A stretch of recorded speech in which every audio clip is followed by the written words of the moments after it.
लक्ष्मी आणि श्रीनिवासचं एक स्वप्न आहे, त्यांना स्वतःचं घर बांधायचं आहे. तो ते घर बांधण्यासाठीचे जितके मेहनत करता येईल तेवढी लक्ष्मी पण त्यांना हातभार लावते आणि श्रीनिवास पण तेवढेच त्याला घराला हातभार लावण्यासाठी, नवीन घरासाठी प्रयत्नशील आहेत. पण काही कारणास्तव नोकरी जाते त्यांची, 35 वर्ष नोकरी केल्यानंतर नोकरी जाते.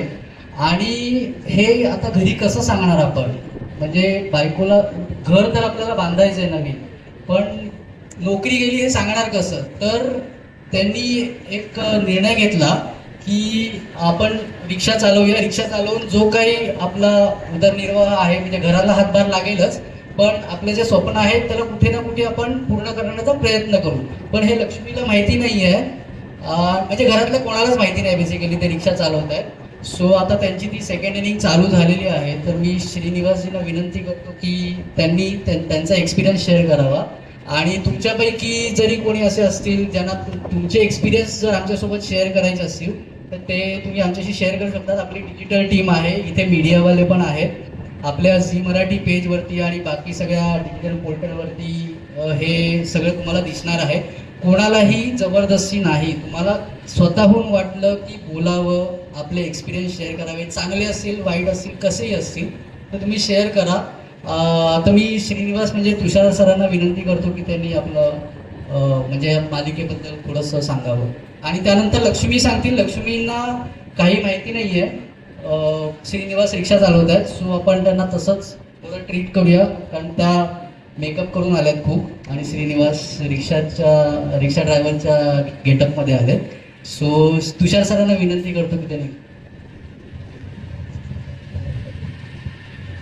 आता जसं तुम्ही ऐकलं तसं आमची ही लक्ष्मी निवास नावाची मालिका आहे, जी झी मराठीवर रोज रात्री 8 ते 9 या वेळेत दाखवली जाते. तर त्यात कसं आहे की आता तुम्ही जिकडे बसलाय ते आमचं घर आहे मालिकेचं, पण ते आमचं स्वतःचं नाही आहे, भाड्याचं घर आहे. भाड्याने मी राहतो आणि एक दोघांचं स्वप्न आहे की स्वतःचं घर बांधायचं लक्ष्मी निवास या नावाने. तर त्याकरता जशी आपल्या सगळ्यांची घर बांधायचं म्हटल्यावर आपल्याला माहिती आहे की खूप ओढाताण होते, खूप गोष्टी, आपल्याला पैसे पण जास्त लागतात. त्याचबरोबर संसार चालवायचा म्हटल्यावर ते शिल्लक घेऊन हळूहळू जमा करायचं, असं दोघांचे सगळे प्रयत्न चालू आहे. आणि होतं काय की 40 वर्ष नोकरी केल्यावर माझ्या कंपनीतनं मला असं सांगितलं जातं की आता तुमचं वय जरा जास्त झालेलं आहे आणि आता आम्हाला तरुण लोकांची जास्त गरज आहे. तुमची आता आम्हाला आमच्या कंपनीला काही गरज नाही आहे, कारण आता आम्ही नवीन नवीन मशीन्स येत आहे, नवीन नवीन ऑटोमॅटिक सगळं तंत्रज्ञान आपण म्हणतो, टेक्नॉलॉजी येते आणि नवीन मुलांमुळे त्यांना मला रिटायरमेंट जी माझी आहे त्याच्या खूप अगोदर कंपनी म्हणते की नाही आता आम्हाला तुमची गरज नाही आहे, तुम्ही येऊ नका. तर येऊ नका म्हटल्यावर एकतर पहिल्यांदा तो धक्का असतो की अरे बापरे, हे एकतर अनपेक्षित होतं. अजून तर आपली नोकरी आहे, आपल्याला वेळ आहे अजून रिटायर व्हायला. त्यामुळे जे काही प्लॅन केलं होतं ते अचानक एका क्षणात, एका दिवसात ते होत्याचं नव्हतं झालं. मग आता काय करायचं?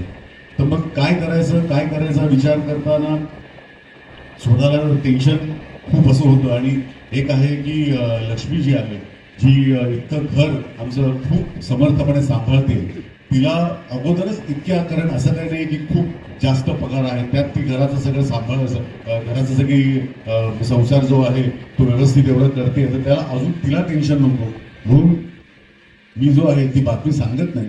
आणि त्याच टेन्शनमध्ये असताना एकदा असं होतं की आम्ही कुठेतरी चाललोय रिक्षाने आणि जे रिक्षा चालक आहेत त्यांना नेमका त्रास होतो आणि तो त्रास त्यांना हार्ट अटॅक येतो. आम्ही रस्त्यावर जाण्याकडे मदत मागतो, कोणी थांबत नाही, गाडी कोणी मदत करायला तयार होत नाही. आणि तेव्हा आता डॉक्टरांकडे घेऊन जायचंय म्हणून मी रिक्षा चालवायला लागतो आणि तेव्हा कळतं की अरे हे आपल्याला येतंय. स्कूटर आहे माझ्याकडे जुनी, त्यामुळे रिक्षा चालवायला आपल्याला हे कळतं आणि म्हणून ती कल्पना येते म्हणत की आपण हे काम करू शकतो. तर त्याप्रमाणे ते काम सुरू करतो. तरी अजूनही लक्ष्मीला हे न सांगता की तिला कल्पना न देता रोज सकाळी ऑफिसच्या कपड्यात टिफिन घेऊन घरातून निघतो. लक्ष्मी ज्याप्रमाणे अगदी प्रेमाने टिफिन देते तो घेऊन निघतो. पण रिक्षाच्या तुमची जी आपली खालची सीट असते जिकडे तुम्ही बरंच सामान ठेवता तिकडे माझा युनिफॉर्म ठेवलेला असतो. एक जागा ठरलेली आहे, तिकडे जाऊन हा युनिफॉर्म घालतो. जे ऑफिसचे कपडे आहेत ते ठेवतो. दिवसभर रिक्षा चालवली, पुन्हा ऑफिसचे कपडे घातले, घरी परत आलो. त्यामुळे घरी कोणालाही माहीत नाहीये. अशा प्रकारे सगळे प्रयत्न चालू आहेत. पण एक मात्र सांगतो की आम्ही शूटिंग केल्यावर म्हणजे आता मला इतकं जाणवलं की तुम्हा लोकांची किती मेहनत आहे, तुमचं काम किती खरंच कठीण आहे. कारण काय की या उन्हात पाऊस असो थंडी असो तुम्ही ते तुमचा वेळ असेल तेव्हा घरी घरनं रिक्षा काढून निघता, दिवसभर चालवता आणि त्या प्रकारे म्हणजे आजकालचा सगळे ट्रॅफिक म्हणा, धूळ म्हणा, सगळ्या रस्त्यांची अवस्था आपल्याला माहिती आहे, मेट्रोचं काम आपल्याला माहिती आहे, ती सगळी रस्त्यांची वाट लागलेली आहे. धुळीमुळे आपण प्रदूषण म्हणतो, पोल्युशन इतकं आहे.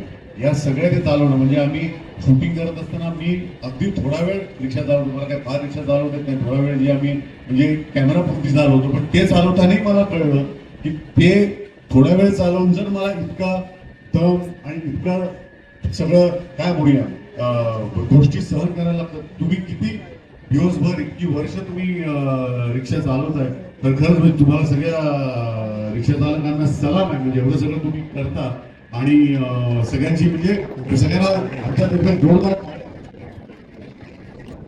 कारण कसं आहे की सगळ्या म्हणजे जे आपले सामान्य लोक आहेत त्यांच्या मदती करते का त्यांची सेवा तुम्ही करताय. एक वेळ स्वतःचे प्रॉब्लेम तुमचे असते जे प्रत्येकाला असतात, पण ते सुद्धा बाजूला ठेवून तुम्ही करता. हे मला इतक्या थोड्या वेळात कळलं तर तुम्ही तर म्हणजे किती मोठ्या मोठ्या म्हणजे मोठ्या प्रमाणात हे करताय. त्यामुळे खरंच तुमचं खूप खूप कौतुक आहे.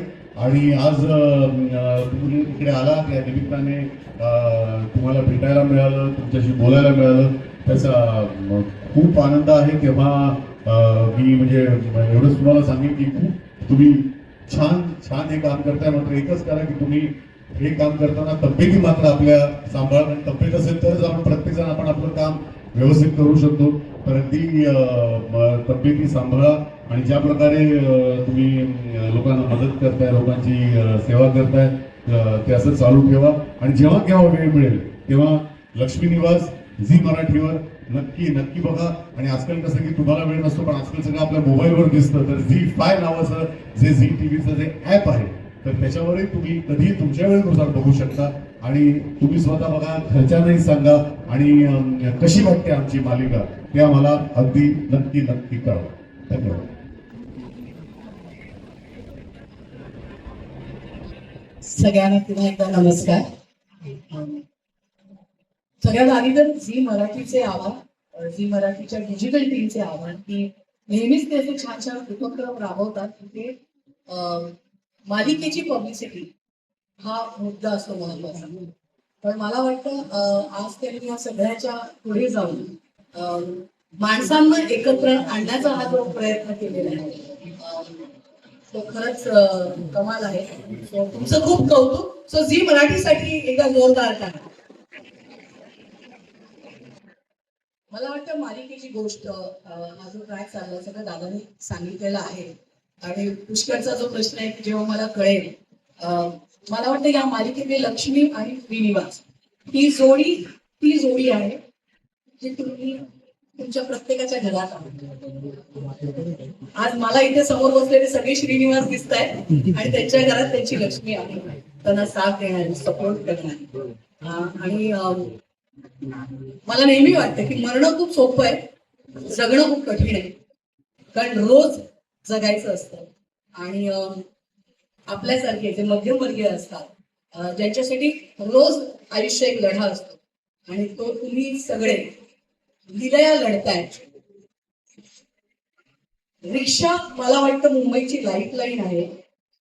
माझं अर्धाधिक आयुष्य हे रिक्षात प्रवास करताना गेले. आज एक स्त्री म्हणून मी सांगू शकते की मुंबई कितीही वाजता, रात्री 2, 2:30, 3, 4 कुठल्याही रिक्षामध्ये बसताना कधीही भीती वाटत नाही. हे सगळं तुम्हा लोकांचं कौतुक आहे. तुमच्यासाठी एकदा जोरदार काम.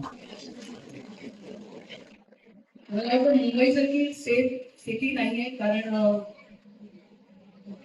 हा माझा अनुभव आहे की रिक्षामध्ये बसल्यानंतर साधारणतः 99% एखादा टक्का असतील चुकीची माणसं, पण 99% वेळा जेव्हा मी रिक्षात बसलेले आहे तेव्हा टेकून छान झोप काढून मी माझ्या घरी पोहोचलेले आहे.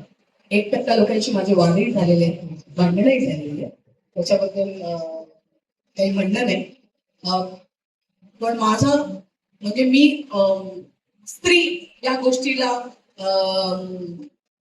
म्हणून सांगते की खूप सेफ रिक्षामध्ये बसल्यावर वाटतं. मुंबईतली रिक्षा चालक मुंबईत ज्या पद्धतीचे रस्ते आहेत तिथे ज्या पद्धतीने रिक्षा चालवावी लागते ते सगळं करून तुम्ही आम्हाला सेफ घरी पोहोचवता. जसं दादा म्हणाला की रस्त्याची परिस्थिती, वातावरणाची परिस्थिती, या सगळ्यात रिक्षा मला वाटतं आमच्यासाठी खूप कम्फर्ट झोन आहे. आज मुंबईतली कुठलीही मुलगी रिक्षा बसताना 4 वेळा विचार करत नाही. पटकन म्हणजे ओलामध्ये जेव्हा आम्ही बसतो किंवा उबरमध्ये बसतो, टॅक्सीमध्ये बसतो, त्या बऱ्याच वेळेला हल्ली ना एक स्कॅन पाठवतो आम्ही घरी की आम्ही कुठल्या गाडीतून चाललोय. पण मला नाही वाटत रिक्षामध्ये बसताना आम्हा बायकांना हे करावं लागतं. सो एक तर तुम्हा सगळ्यांचे मनपूर्वक आभार. दादा म्हणाला तसं तुमच्या मेहनतीला सलाम आणि तुमच्या घरातल्या प्रत्येक लक्ष्मीचं कौतुक की जी तुमच्या बरोबर हाताला हात लावून संसार करते. आय एम शुअर की तुम्हालाही तुमच्या आयुष्यातल्या लक्ष्मीबद्दल तेवढंच कौतुक आणि तेवढाच आदर असेल. आणि मला वाटतं हे खूप कमाल आहे की आज कुठल्याही वयात तुम्ही आल्यानंतर सुद्धा, जसं ह्या मालिकेत आहे की वयाच्या अमुक एक टप्प्यावर येऊन सुद्धा रिक्षा ही अशी गोष्ट आहे, एक असं वाहन आहे की जे चालवून या घराचा उदरनिर्वाह होऊ शकतो.